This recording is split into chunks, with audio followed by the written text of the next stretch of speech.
Do you enjoy your stay here? Oh, I love Norway, especially this part here. I feel very comfortable, very at home.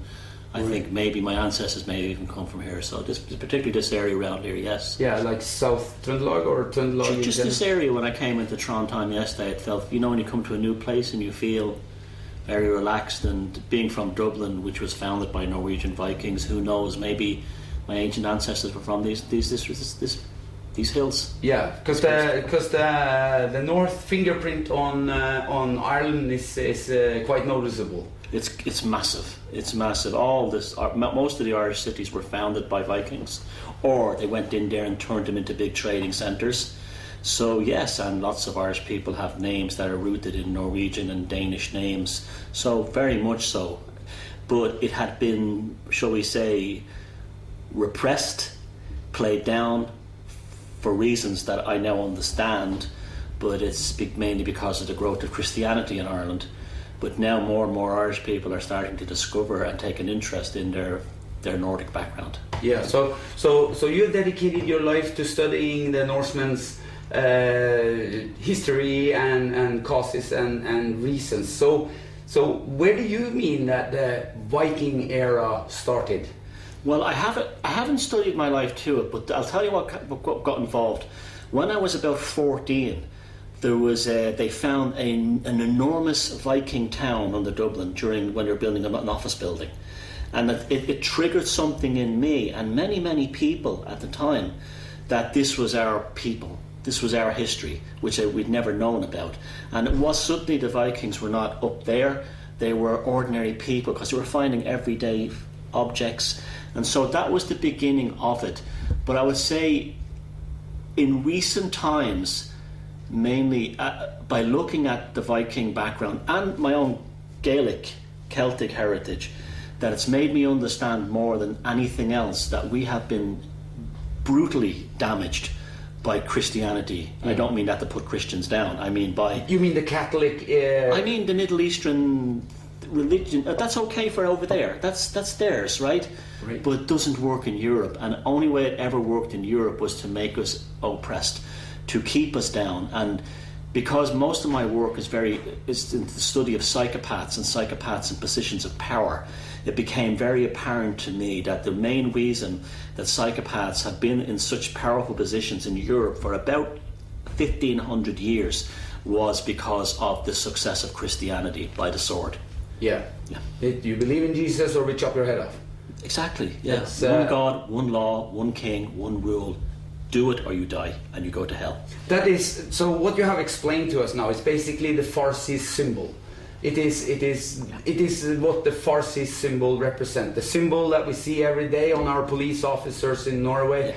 So, do you think there is an undertext that the people don't know in Scandinavia and north of England, Ireland, that there is an undertext in their job, in their mission, that they know but we don't know, ergo it makes them feel superior because we have knowledge. That is the illuminated sort of discovery, like, oh yeah, I know, you don't know, therefore I can do pressure on you, I can imprison you without reason, I can take away your property, take away your land, because follow my orders or I use the Farsi's axe on you. Yeah. And we protect each other. That is the bundle of twigs, right? Yeah. The bundle of twigs means we rule within ourselves. Yep. And whoever oppresses us, we use the axe, right? Precisely. So, but this symbol is way older than Christianity itself. This symbol is from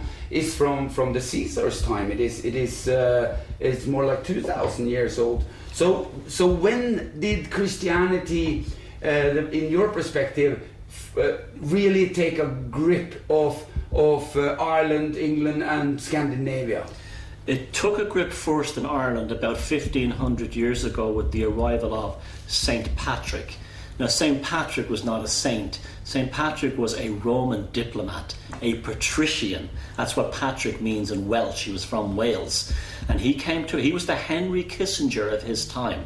He was not this holy man going around Ireland with a stick preaching the gospel. He was a diplomat on a mission from Rome. directly from the Pope. We have his letters and everything to show this. And he came to Ireland with basically business and money for just like the European Union today. And he went up to the local Gaelic chieftains and he says, you get rid of your heathen nonsense, stop worshipping your pagan gods, and we'll make it very good for you. We can give you you have access to the power of Rome, the power of business. You can export your horses, meat.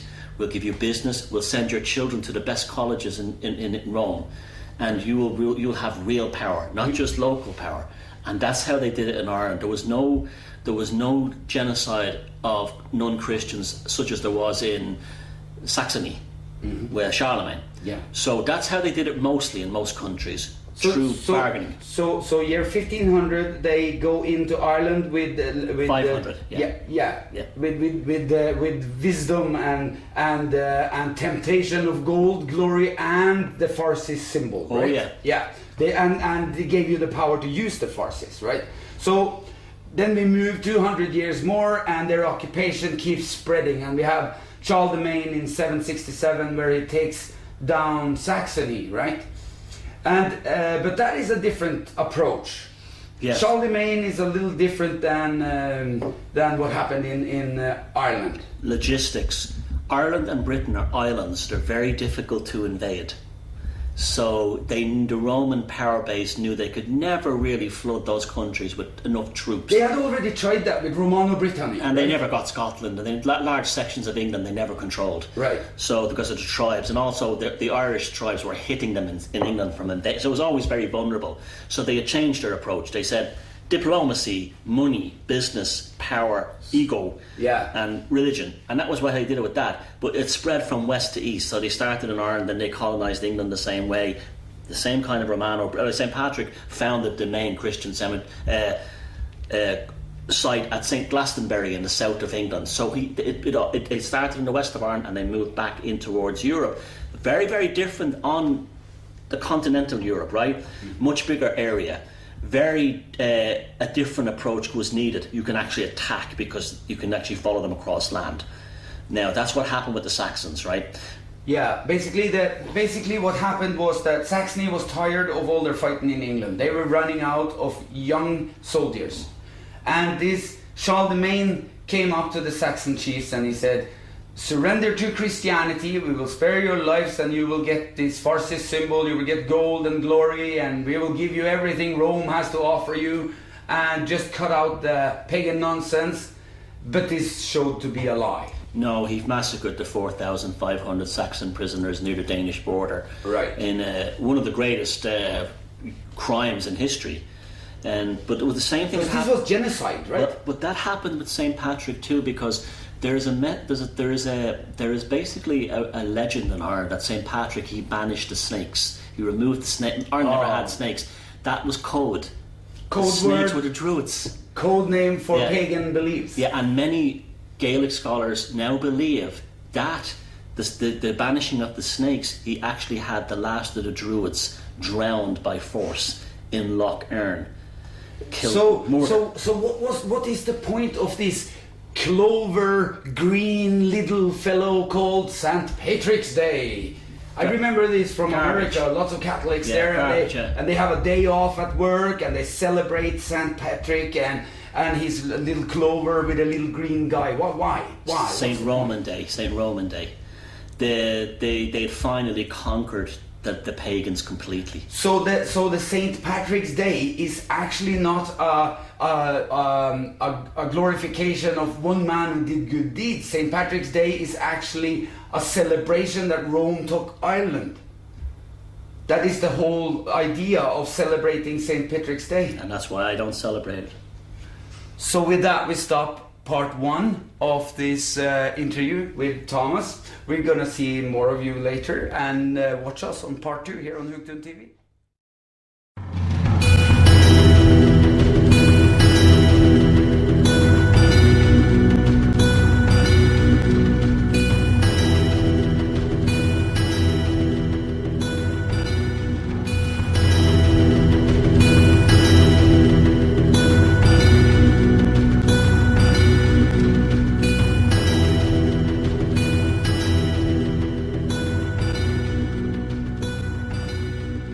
under control of the Christian Catholic masters. They are under the whip of Rome, and now Rome needs to expand their empire into Scandinavia, basically. Charlemagne occurs. He butchers 4,500 people, sends 3/4 of the people down to the Pyrenees Mountains to breed the boys that are strong enough to stand against the Muslims that are coming up towards Spain. This is the beginning of the Viking area. Why? Why did Vikings occur then? Well, it's a magical thing when you think about it. The Viking people, the Nordic people of Scandinavia, were not particularly a seafaring people. At that time, they were farmers, just like most of Europeans. When the massacre of the Saxons happened, it sent shockwaves through Scandinavia because they knew we're next. Yeah, that's what they saw. And then one of the most remarkable things in history happened then. The people of this part of the world, they went to the forest, they went to the grove, they communicated with their ancestors, and on a collective unconscious, they said, we're going to build ships and become an empire of the seas. We're not going to be butchered by the Christians on land. We are going to become a free sovereign people on the high seas. And all over Scandinavia, from the east coast of Sweden, all the way along up this coast here, people, communities, all of a sudden began building ships. The best ships in the world. Because we found in some of the sagas from this place, the first thing they did was to build Borsholm, which is the castle which is the border between Denmark and Saxony, right? And that stands even today as a mark of Roman resistance or Catholic Christian resistance. And they actually declared war with the Catholics. We in Norway get the impression that, oh yeah, all of a sudden the Vikings ran out of gold and they wanted to plunder and rape and la la la la la. Lies. Yeah, it's all lies, right? And it is, so why are these lies told? Because this was actually, Scandinavia got together, like you said, in the forest. They searched their forefathers' teachings, compared it with the Roman teaching and said this does not coexist. In addition, Charlemagne put in a trade embargo, pretty much like we have done to Russia and Iran and other countries in the world today. We have a trade embargo, so they can't trade with us. And that is the first step of war. Economic warfare. Economic warfare, right? You can't trade. It was a death penalty to trade with a, and the word barbarian came up, right? So if you trade with a Scandinavian, we will kill you under the law of the Farsis Rome, right? And so they agreed, we are gonna knock these back. So what happened? Well, how could we go from being proud men with arms now at sea with long ships, but by the time you see Olaf Haraldsson, later called Saint Olaf, by the time he appears in the history books, we have become what we fought. What happened? Well, it begins with what is generally considered the main cataclysmic beginning of the Viking Age was the raid on the Lindisfarne Monastery in Northumbria in England. Right. Now you have to remember that was not a brutal attack upon innocent monks. These monasteries were military outposts, just like the Americans, and if you're an American, listen to this today, just like Americans have bases in Afghanistan and the British, it was the same thing. There's people in your country, they don't belong there. So these were like foreign mercenaries who were helping. This is why, even in Charlemagne's course, Alcyone, the historian, 100 years later, is saying, why did the locals not protect the monks? Well, the attack on Lindisfarne was the catalyst that led, as you said, from the reverse, from our heathen ancestors to the Vikings becoming the ghosts that haunt themselves almost, through Christianity. Now, what happened there was, you first have to look at what Lindisfarne was. Every contemporary and even past and present portrays it as historical record, portrays it as an innocent monastery where these holy monks made manuscripts and they prayed to God in vows of silence. No, it was nothing at the source. These were military outposts. These were actual military bases to supply knights in the Christian armies. They would quarter them, and also the monks themselves treated the people on their lands appallingly. They treated the people who worked on monastic lands like cattle and sheep. They did no rights to people. While the monks lived in splendour, they drank beer, they had women, they had a great time. This is how it really was.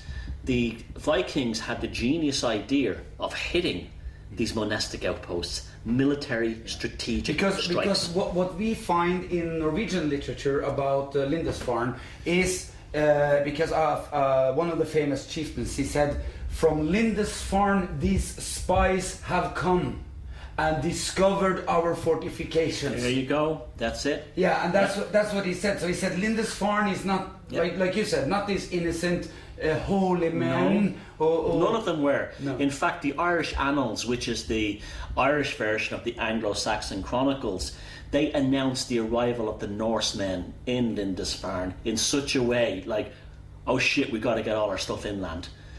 You understand? Because then they knew they were vulnerable on the coasts. Right. So they had to move inland into Ireland. And that was, again, a military base. That was a Christian military base that was withdrawing. The same idea. Now, Alcuin, the Anglo-Saxon chronicler, who wrote, he almost a century later, probably even more, stated that he built up this hysterical propaganda of the poor monks at Lindisfarne were cut down by the Norsemen, they were hacked, and nothing of the sort happened. It was a straightforward battle, and the monks themselves were heavily armed. Remember that, and many of them would have had the training of knights. They would have not have been pure hold. Many of them would have fought in the not crusades, but earlier versions of those kinds of Christian knights, with the Franks and so on. Right. And they would have all had military training, most of them, and been able to fight. In fact, many monasteries used to fight with each other.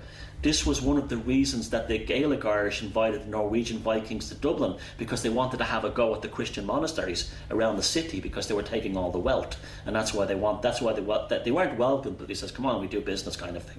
Now, this is the same thing. So we had that, right? So we had this initial hysteria, just like we get with the Muslims today. Oh my God, ISIS! Oh my God, Al Qaeda! Same thing. Oh my God, the Vikings!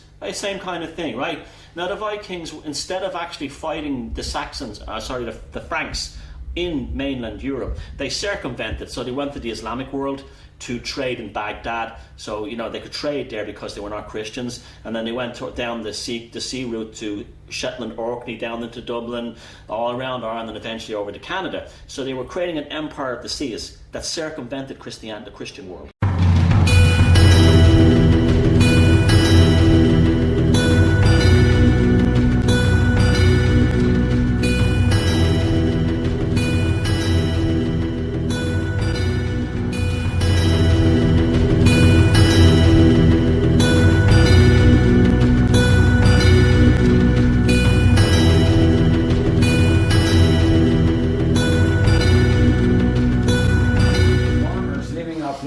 They knew about the world map.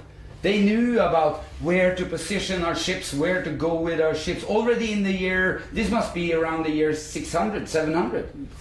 And a very complex knowledge of navigation. And we still don't fully understand why. I have a feeling, I have a kind of an impression that they had a sense of navigation, just like animals do. Because if you look at Norway here, you have animals like reindeers and lemmings. They instinctually know how to migrate. If you're more in touch with nature, you understand nature better. That's why it's so important for the Catholic Church and this democracy. The Holy See. Yeah, the Holy See, right? Yeah. So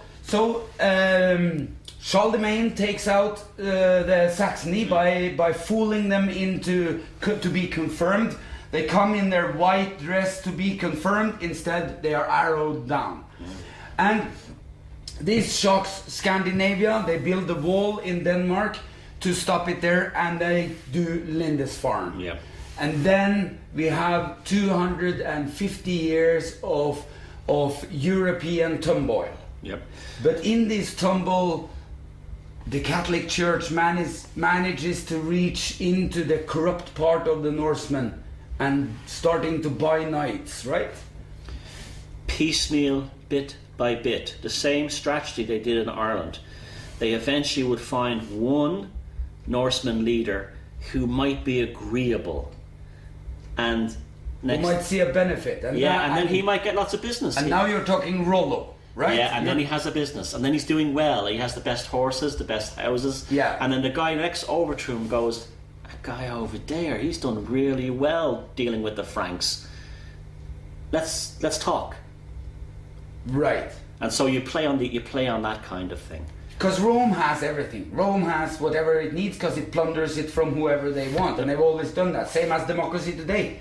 Oh, the government needs more money. Raise taxes, right, on everybody, and except for the chosen knights of the Templar Order today, right? And it is so. So what do you think happened when they had this wisdom? They knew about the sea. They knew about the land. They took out Lindisfarne. Yet we ended up with Saint Olaf. Because we live in a world, in the previous book to this book I wrote called The Anvil of the Psyche, and we live in a world that's a piece of theatre that's been created by powerful psychopaths to make us believe things that are not true. We are like watching shadow puppets, and we think that's the real world. It doesn't matter if it's law, religion, economics, government, it doesn't, education, it does not matter. I could say to you, with enough perception management, I could say to you, that is a pink cup. And you would say to me, it's not, it's white. But given enough time, and maybe if I can't work on you, killing me, and then your grandson comes along and I'll say, that's pink. Your granddad said that was white. Your granddad was a fool. He was not educated. You're educated because you see a pink cup. Right. Perception management playing on the ego of the human being, and then putting them into a gilded prison, a prison of conformity, where they think that conformity gives me all these nice things. So this trick about splitting first the chieftain society, then the big family society, like it shows very good in Norway because it happened so fast. The Rockefeller Institute came here and gave us free hospital, and then all you have to do is to register a personal number, and boom, we have so-called free hospital. And they're doing the same today. They're splitting up families. First they split out the chieftain, they split up the big families, then they even split up the core family, mother, father, and separations and sexual immorality, and they give, Hollywood came and gave temptations that satisfies ego. And they tell the unmarried mothers, you don't need it, your son doesn't need a father, the state will be daddy, and here's a monthly allowance. Right. Yeah, and they do that in every European country now. Right. So this is just an old Roman trick that we are falling into out from our own ego and our lack of willingness to search our roots. Well, the psychopaths in charge will always find ways to mess with our souls because they know how to get in there. They know how to get in there into our subconscious because they've been studying us forever. First with religion and then later on psychology and things like that. Perception management, cultural Marxism, and they get in there like a bullet and they weed out and they find one little thing in there that they can use to destroy you, and they will do it. It's very psychopathic and very powerful, but at the same time too, they have to constantly work at it. It's not something that happens automatically, which shows you that human beings are this close to being free. We're only one thought away. One thought away. One seed and one person. So what's in our future if we don't recognize these thoughts and take this seriously? What's in our future? Do you think Gulag and Soviet Union is a good example of what we can expect from the future? No. A Masonic total control grid? I don't think so in that sense. It'll be very bleak, very boring. It'll be transhumanist. It'll be very technologically orientated. Life will have no magic. Life will have no colour. Foods will not have any flavour of any great richness. You know the way the foods today, the mass-produced foods, they have no nutrients or minerals in them. Yet you go up to the countryside and you pick some nettles and you make some nettle soup or some blackberry jam.